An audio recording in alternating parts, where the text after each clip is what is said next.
aujourd'hui, Bezrat Hashem, de Shmirat HaEnaim. Hein? Faire attention à ce qu'on regarde. Ne pas aller dans les sentiers ou dans les routes qui ne sont pas bonnes ni pour notre cœur ni pour nos yeux. Donc c'est l'ishmor al aïnaïm. Ça veut dire l'ishmor al aïnaïm.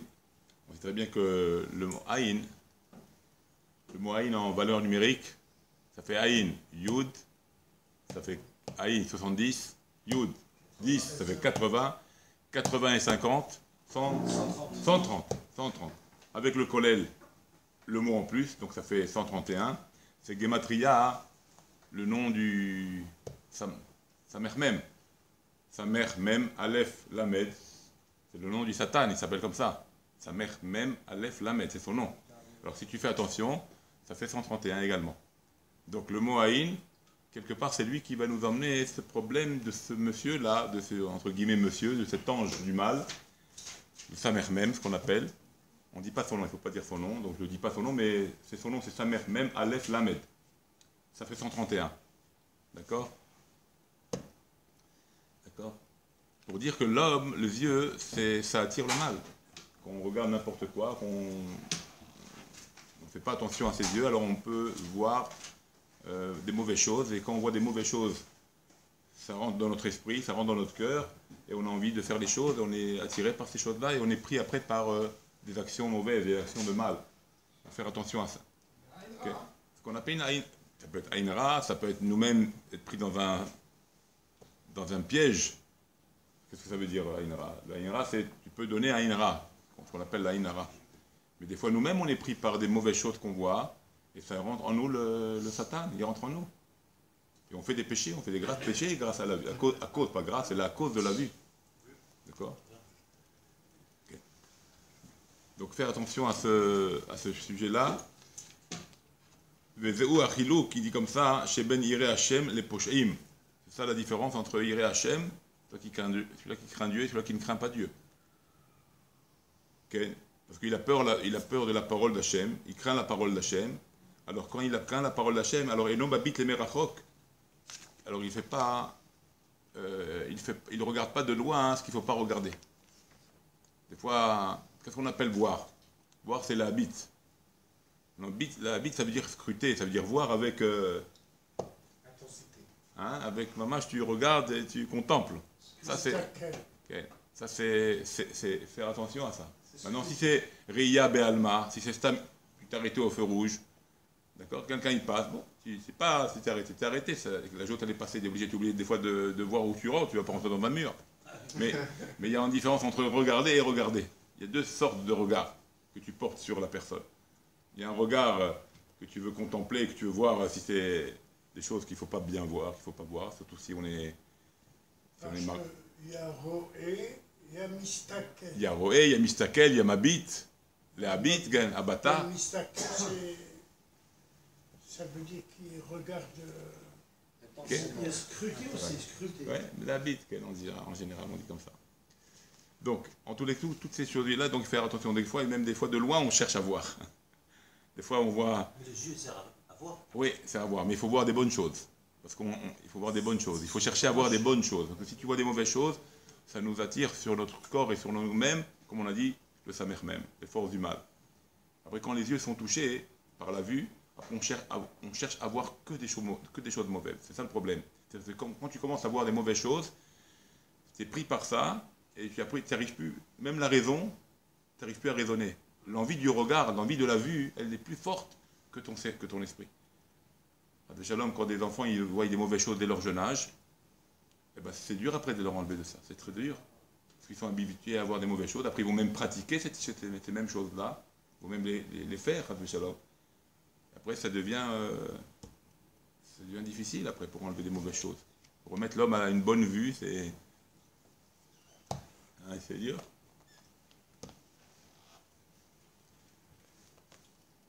C'est dangereux de marcher la tête baissée. Oui, il faut faire attention. Bon, on n'a pas dit. Il faut normal. Il faut avoir toujours. On dit que il faut avoir l'esprit vers c'est-à-dire légèrement la tête vers le bas. Okay. En fait, c'est pas vraiment la tête, c'est surtout les yeux vers le bas, vers le bas, tout en. Il faut montrer une certaine anava aussi, pas marcher comme ça, et regarder tout le monde et passer avec la tête haute. Il faut savoir abaisser la tête tout en regardant rapidement pour pas qu'il y ait d'accident, quoi. Comme un poteau. Hein? Voilà, bien sûr. Bon. Ça peut être un poteau, ça peut être autre chose. Hein. Okay. Ouais, aussi. Ouais. Ça peut être autre chose. D'accord. Alors il dit comme ça, Ikar Gadol, parce que c'est essentiel. Den Ashrina Shora Bemakom Pagum, parce que la Shrina ne vient pas dans quelque chose qui est touché. Donc, qui vient habiter dans quelque chose qui est touché, si les yeux sont touchés par une mauvaise chose que tu vois, des mauvaises choses que tu vois, donc ça devient Pagum, tu as touché tes yeux, et la Shrina, ne vient pas, ne se dévoile pas dans quelque chose qui est Pagum, qui est touché. Il vient dans quelque chose qui est parfait. D'accord? Comme on a expliqué hier un peu sur le lien du corps avec les mitzvot, quand un homme il fait les mitzvot, il donne son corps à l'étude et aux mitzvot, alors il fait que tous ses membres se sanctifient. Et là, quand il a la sanctification de ses membres en pratiquant la Torah et les mitzvot, il peut recevoir la sanctification d'en haut, qui est Dieu et la Shrina. La même chose pour les yeux, particulièrement les yeux. Si les yeux ne sont pas touchés, alors tu verras, tu fais attention, donc Hachem il fera en sorte que tu verras des bonnes choses. C'est-à-dire qu'il te mettra sur une route où les choses que tu verras seront des bonnes choses. Si tu ne fais pas attention, alors quelque part tu te mets des tribuches, tu te mets des embûches, pardon, et là tu peux avoir des choses qui vont t'emmener à avoir des mauvaises choses sur tes vues. Parce que toi-même tu ne cherches pas à te protéger. Comme tu ne cherches pas à te protéger tes yeux, alors quelque part aussi sur la route, tu auras ce problème-là. Mais si tu cherches à protéger tes yeux, ne pas remettre un regard sur chaque chose et que chaque chose qui est beau ou moins beau ou intérêt ou etc. Tu fais attention à ça, alors Hachem il t'aide. Il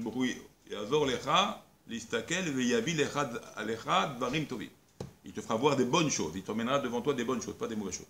C'est un peu comme les moyens d'une vie. Des fois j'ai besoin de moyens pour réussir quelque chose, j'ai un projet. D'accord?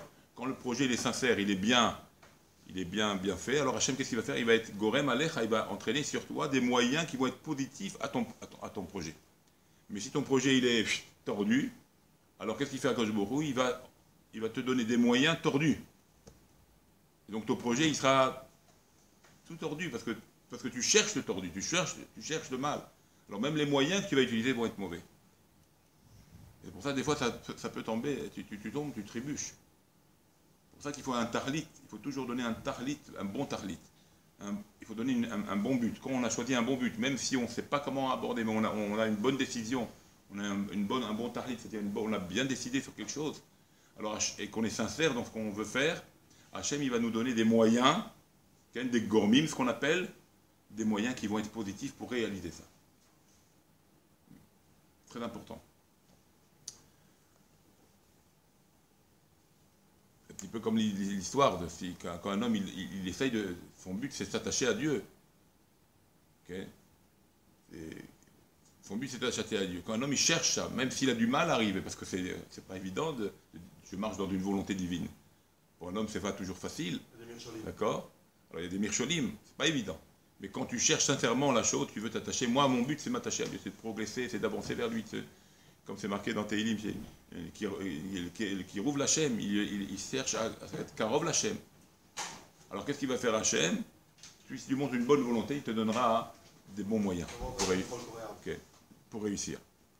La Shrina ne se dévoile pas dans quelque chose qui est touché.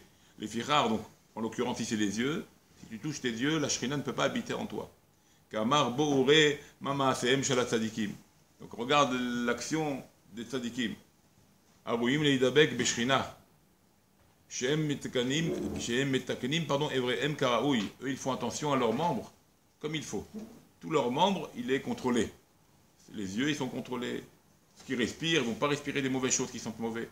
Pour ne pas gêner à la tâche avec Dieu, à s'attacher avec Dieu. Leurs gestes sont contrôlés. Leur esprit contrôle leurs pensées, contrôle leurs idées. Et quand ils ont des mauvaises idées, ils arrivent à les chasser, à les faire enlever. Hop, tout de suite, ils travaillent sur ça. Ils travaillent sur ça, à ne pas être gêné par des mauvaises choses, des mauvais esprits. C'est un travail, c'est pas comme ça. C'est un travail de longue haleine, comme on dit. C'est un travail sur l'homme. Tu comprends? D'abord, il faut s'attacher à des gens bien. Pour réussir, il faut s'attacher à des gens bien. Tu ne peux pas t'attacher avec des gens tordus et tu veux être bien dans ta tête. Parce qu'ils vont t'enseigner, ils vont t'apprendre des trucs tordus. Donc il faut s'attacher à des gens sincères, des gens bien. Une fois que tu as ton saviv, comme on dit, ton entourage, il est bien, déjà tu es en position de t'améliorer. Tu comprends? Donc déjà c'est une aide, l'entourage. Comme on dit, il y a trois choses qui font, on va dire, le caractère ou l'homme, par définition, dans ses pensées, dans ses idées. C'est les parents, l'éducation de ses parents qu'on lui ont donné. Ça va jouer sur sa manière de vivre. Okay. La naissance, s'il a un gamme, s'il a un défaut de gène, qu'on appelle le génétique, d'accord, qui fait que tu es comme ça ou comme ça, bon, ça aussi ça joue, bien sûr. Mais la chose qui joue le plus, c'est où la relation est la plus grande dans ta vie. La relation en permanence qui est la plus grande, c'est l'entourage. C'est-à-dire que c'est plus que tes parents même. Tes parents, ils t'ont éduqué pendant un certain temps. Après, le restant de ta vie, c'est toi et les copains, et les amis, et la femme, c'est toute une ambiance. Ça, c'est le plus long dans ta vie. C'est le moment le plus long dans ta vie. Donc, si tu côtoies des gens qui sont... Alors, tu côtoies des gens bien, alors tu as plus de chances à être bien. Ça, c'est la logique des choses. Maintenant, indépendamment de ça, il y a ton travail personnel. L'homme, il doit se travailler personnellement. Pourquoi j'agis comme ça? Je ne dois pas penser comme ça, je dois mieux penser, je dois faire attention à ce que je vois, le préserver. Aujourd'hui, c'est très dur. Ah, c'est très dur. Non. Bon. Alors aujourd'hui, tu commences. On dit qu'Akadosh Baruch Hu, on dit qu'Akadosh Baruch Hu, si le monde doit être, pour qu'un homme puisse, quand il voit quelque chose de pas bien, se détourner son visage, ça vaut le coup d'avoir créé le monde. Comme ça, il dit Akadosh Baruch Hu. Si un homme, il a la force de pouvoir retourner son œil, son visage sur quelque chose qu'il ne doit pas voir, ça vaut le coup d'avoir créé le monde. Ça vaut le coup. Kedai Haolam. Pourquoi? Parce qu'un homme, quand il fait un effort, on ne se rend pas compte, parce que nous, on ne voit pas le salaire de chaque chose. Mais un petit effort que nous faisons, un petit effort qui est pour nous une montagne, parce que des fois tu vois quelque chose, bon, je ne vais pas mal en parler, d'accord, tu as envie de voir, tu as envie de... Et tu fais, bon, non, j'ai une femme, laisse tomber, c'est pas pour moi, de toute façon, ça ne sera jamais pour moi, donc pas la peine de commencer à avoir. D'accord? Pourquoi je me prends maintenant la tête et je me fais du mal? D'accord?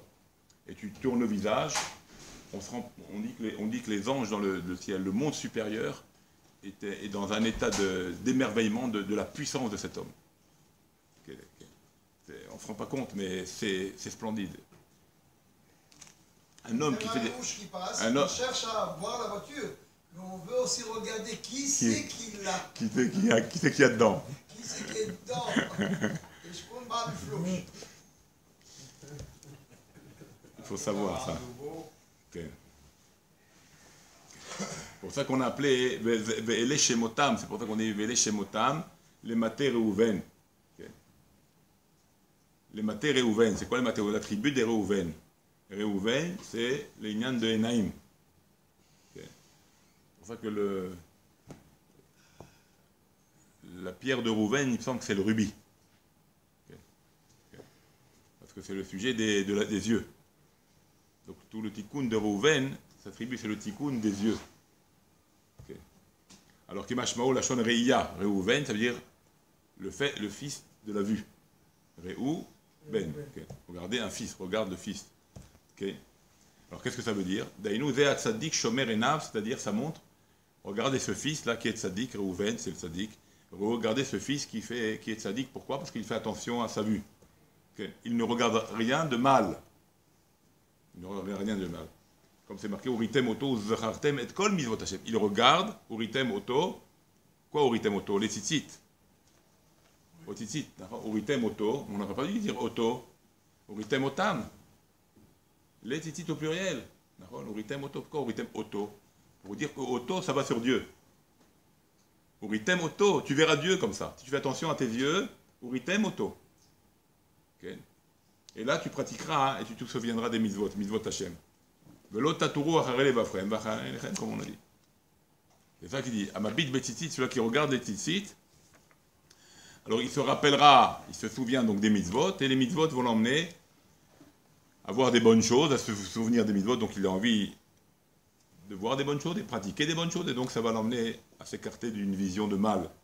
Parce qu'on dit la vue, c'est pas seulement aussi la vue, c'est ce qui est derrière aussi la vue, c'est réfléchir là-dessus. D'accord? Mais ces choses-là, à l'époque, c'était facile, mais aujourd'hui...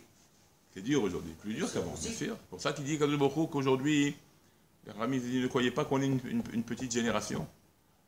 C'est vrai qu'on est plus faible au niveau intellectuel par rapport à nos sages. Il avait plus de connaissances en Torah, en Chorma, beaucoup de connaissances. Mais ne croyez pas qu'on est faible. Parce qu'aujourd'hui, d'être dans une synagogue aujourd'hui, faire nos prières, avoir une kippa, avoir des tzitzit, mais c'est Olam Umlo. Les Rabbins disent que c'est plus qu'un Tana. Aujourd'hui, on est plus grand que les Tanaïm. Les gens, ils ne savent pas ça. Ils pensent qu'on est nul, on est d'accord, on est peut-être faible. Mais de résister aux tentations d'aujourd'hui et d'être fidèle à Dieu et de rester fidèle à Kadosh Baruch Hu, c'est plus que les Tanaïm. Les Tanaïm, ils disaient que je ne sois pas dans ces générations-là. Ils priaient de ne pas vivre dans des générations comme ça. Ils demandaient à Dieu ne me fasse pas venir dans la génération où Mashiach se dévoilera. À un tel point. Tellement ils voyaient le futur, ils savaient que ça allait être très très grave. Pourquoi? Parce que tu me mets à l'épreuve. C'est tellement grand l'épreuve qu'on ne sait même pas si on va tenir et être méritant, justement, comment Mashiach va se dévoiler. Mais si on arrive tout de même à garder sa foi dans cette génération-là, combien le mérite est grand, combien le mérite est grand. Akadosh Baruch Hu, vous ne vous rendez pas compte comment Akadosh Baruch Hu, chaque geste que nous faisons, chaque pas que nous faisons pour une mitzvah, la moindre chose, qui a l'air de rien maintenant. Pour nous, à l'époque, tu dis ça, à l'époque, tu dis, mais attends, ça c'est important, ça. Qu'est-ce qu'il a fait Minha? Qu'est-ce qu'il en dit? Qui est celui-là maintenant? Rien du tout, ça.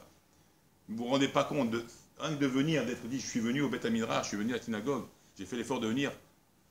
Mais vous ne vous rendez pas compte que ce que ça apporte aux yeux de Dieu. Aujourd'hui, je parle. Parce que comme tu as dit, parce que c'est tellement difficile qu'aucun Chacham ne veut vivre la période du Mashiach. Aucun. Pas difficile parce que c'est... spécialement parce qu'il y a des guerres qui se préparent ou pas des guerres. On ne parle pas de ça.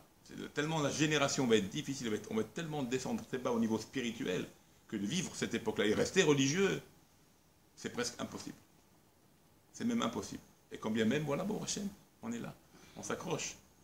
C'est ça qui est, chez Dieu, ça c'est quelque chose qui est, c'est comme je vous ai dit tout à l'heure, le regard que tu as voulu voir et tu as tourné la tête, ça vaut le coup de créer le monde. Alors tu deviens ce même juif-là que quand tu as fait une petite mitzvah qui a l'air pour toi, mais pour eux, l'époque ancienne, c'était une rigolade, mais pour toi, c'est une guerre pour avoir fait cette petite mitzvah, peut-être devenir un mincha. Pour Dieu, c'est énorme. Parce que la génération, elle est tellement difficile que quand on s'attache à des choses bonnes et bien, alors Akadosh Baruch Hu, il est très fier de ça. Il te donne la bracha beshefa, bakol mikol kol. Il te donne l'abondance à tous les niveaux. C'est ça qu'il ne faut pas oublier, parce qu'il ne faut pas se réduire trop aussi. Il ne faut pas comment on appelle ça? Se diminuer. Il ne faut pas se diminuer. Il ne faut pas se diminuer. C'est le Satan qui nous fait qu'on diminue. Qui tu es toi? Qu'est-ce que tu veux toi? Tu ne vois pas toi? Tu ne vaux rien par rapport à l'époque d'avant. Non, peut-être je ne vaux rien. Mais le peu que je fais, on va dire, et on espère toujours faire encore mieux, dans cette génération-là, ça vaut de l'or. Et aux yeux de Dieu, c'est quelque chose d'extraordinaire. C'est pour ça qu'il ne faut pas baisser les bras. Il ne faut pas dire, bon, tu vois pas, bon, allez, je ne suis pas très religieux, alors c'est pas la peine que je mets ça, je ne suis pas très religieux, je ne suis pas le même qui pas je ne suis pas très religieux, pourquoi je vais prier, je ne suis pas très religieux, bon, je ne fais pas de ça, alors pourquoi je ferai cette mitzvah-là, pourquoi tu veux que j'aille Shabbat à la synagogue, bon. Non, encourage-toi, encourage-toi. Chaque petite chose que tu fais pour lui, c'est énorme, c'est comme une grande chose de l'époque. C'est énorme, parce que prenez conscience de l'époque qu'on vit. Et les petites choses que tu fais, c'est énorme. Tout est relatif. Il juge suivant la génération. Il ne va pas nous juger de la même manière qu'il juge les gens où il contemplait Dieu, il voyait Dieu, où il y avait les révélations. Ça ne peut pas être pareil. Tu comprends? Le jugement ne peut pas être pareil. On ne va pas te dire pourquoi tu n'as pas fait quand tu ne m'as jamais vu. C'est plus dur. Eux, ils voyaient Dieu, ils parlaient avec Hachem. Alors, bien sûr que le jugement, il est très dur là-bas, parce qu'il était en relation très grande avec lui. Donc là, il n'y avait pas de mouvement. Tu faisais une bêtise, là, tu prenais, ils comprenaient, et eux-mêmes, ils comprenaient que c'était grave, parce qu'ils avaient enfreint la parole de Dieu. Mais nous, aujourd'hui, il y a tous les trucs qui nous attirent. Alors, qu'est-ce qui nous fait prendre conscience? C'est les livres, c'est la conscience. Qu'il y a le Boré Olam, on doit s'attacher à lui, que c'est toujours mieux que de faire des bêtises. Alors notre conscience, elle nous fait. Alors, il faut continuer, il ne faut pas lâcher. C'est pour ça qu'il faut être très fort et continuer à s'attacher à lui, avec même si c'est des petits pas, mais c'est bien. C'est comme Noir. C'est dit Amim Mohamed Dorotam. Okay. Noir, voilà. Le Dorotam. Dans ses générations. Il était tzaddik dans sa génération. Nous aussi, tzaddik dans notre génération. Et alors Ça va être quoi les générations futures? Il faut tenir, il faut faire tenir nos enfants. Non, Si. Ah, dans 10 ans, c'est pas, même dans 10 ans. Pourquoi 10 ans? Ouais, c'est très dur aujourd'hui, c'est dur.